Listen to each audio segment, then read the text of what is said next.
Selamat Mas Bro buat kamu yang lagi nonton video ini. Karena dengan menonton video ini kamu sudah selangkah lagi menuju dengan kesuksesan atau wirausaha mandiri.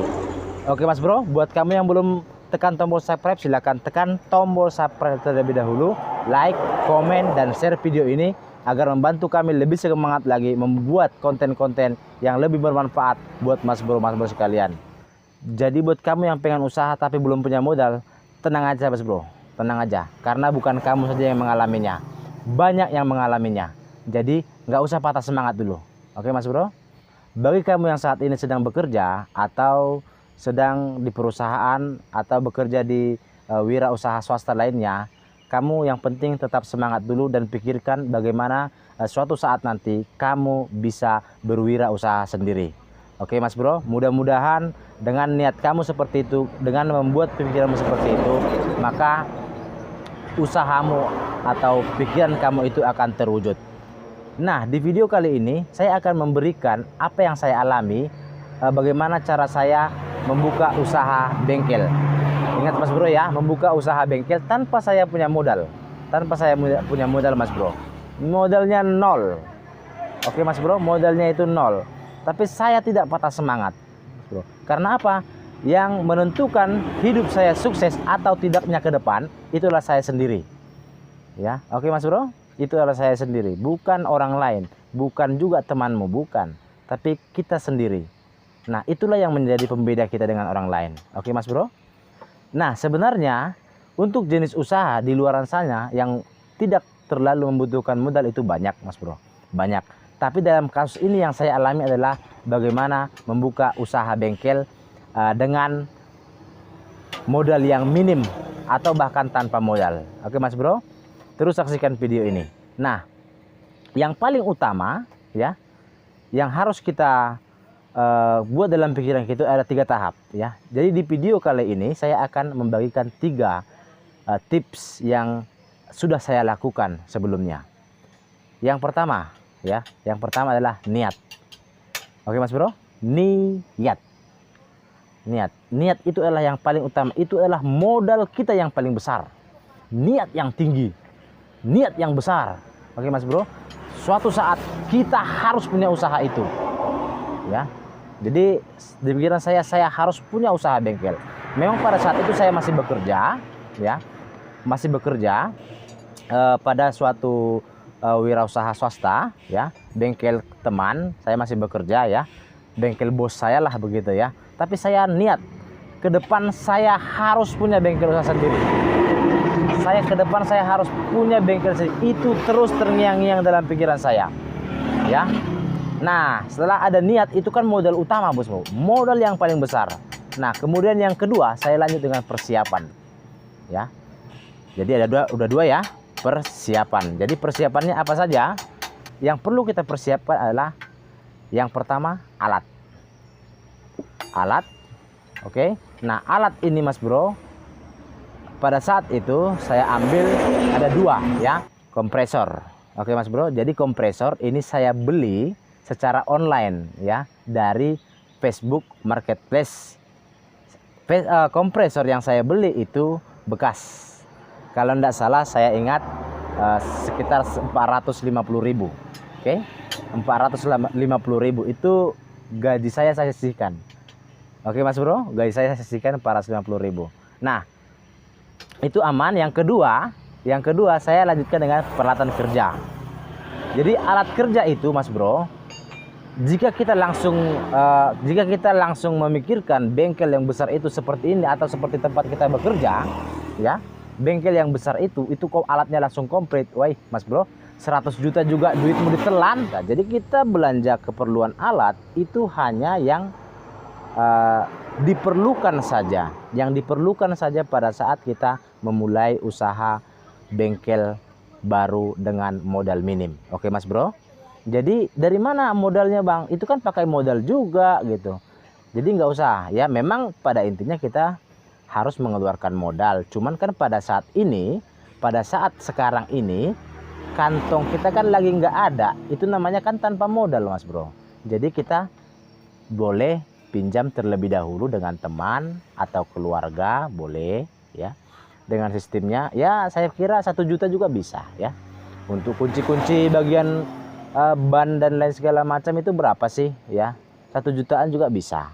Oke Mas Bro, 1 juta juga bisa. Nah kemudian untuk kasus yang saya kebetulan saat itu ya, karena memang saya nggak punya keluarga ya, daerah perantauan ya, nggak punya keluarga, teman juga belum ada gitu ya. Kebetulan saya suka belanja online ya, atau sebuah marketplace yang ada di Indonesia yaitu Shopee. Kebetulan Shopee itu kan punya semacam program Shopee Pay Later gitu ya. Shopee Pay Later. Nanti Anda bolehlah ya. Kamu bolehlah cek-cek sendirilah. Punya Shopee Pay Later yang bisa kita ambil barangnya, kita pesan barangnya, kemudian dikirim, bayarnya nanti dengan cara nyicil. Begitu Mas Bro.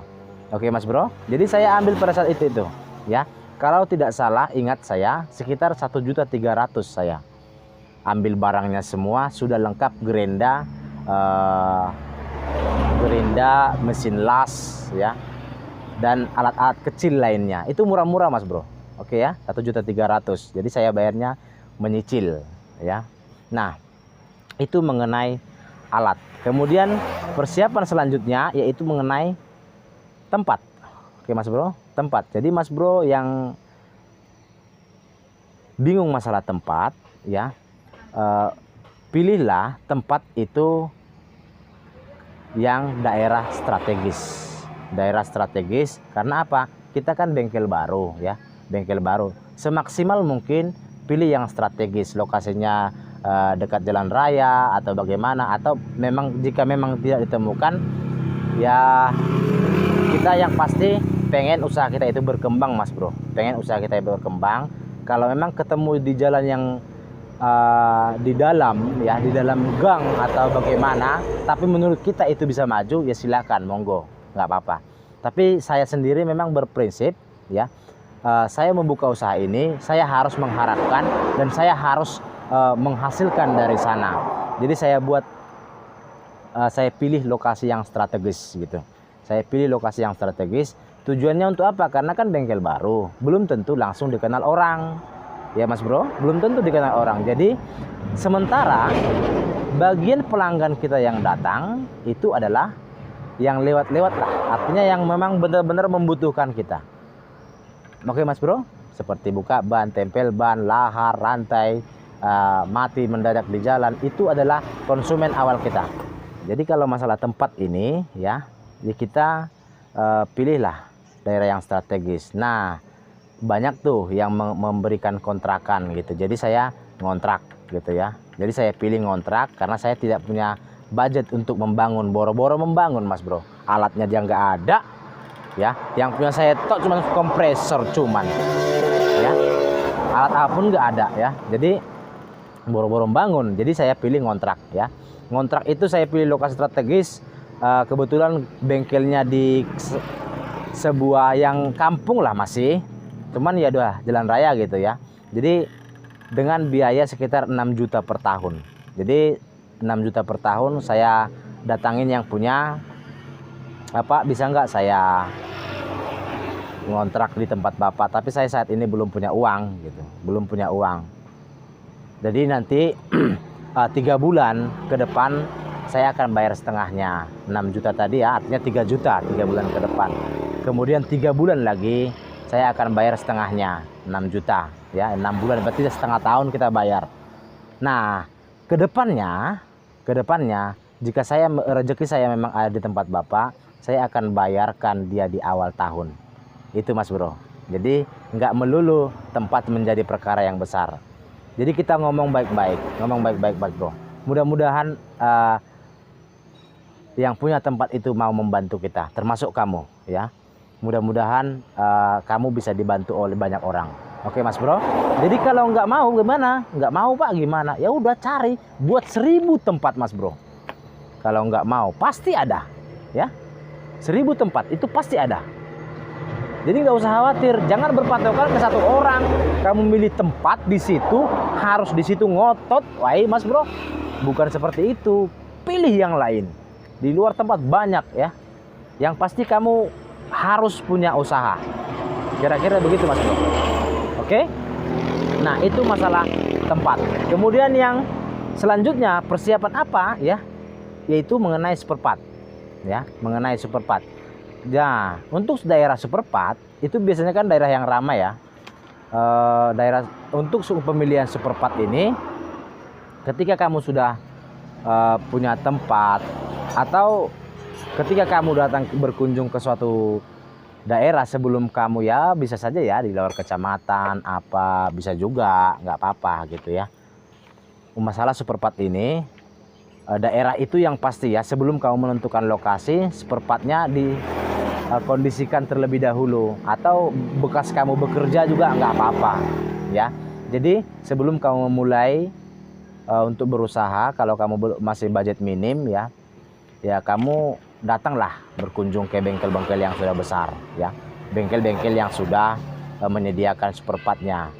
Oke, kamu silaturahim ke sana, kamu cerita-cerita, kenalkanlah dirimu ya, perkenalkan dirimu kepada mereka ya, ngomong baik-baik ya. Nanti ketika sudah silaturahim, sudah kenal, utarakan niatmu. Pak, saya ingin buka usaha bengkel, namun saat ini saya belum punya modal ya, saat ini saya belum punya modal, bisa nggak Pak kasih saya ya, pakai barang Bapak dulu, baru nanti saya cicil, untuk pembayarannya saya cicil ya, boleh mungkin seminggu 2 minggu ya, boleh dicicil, bisa nggak?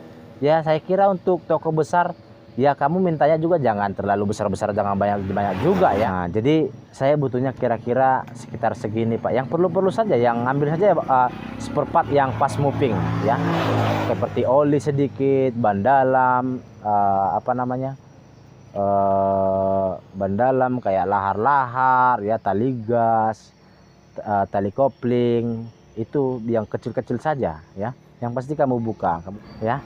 Jadi senyum-senyumlah sama mereka ya, rayu mereka ya untuk kelangsungan usahamu. Oke Mas Bro, jadi itu mengenai superpad ya. Kemudian lanjut yang terakhir, yaitu action.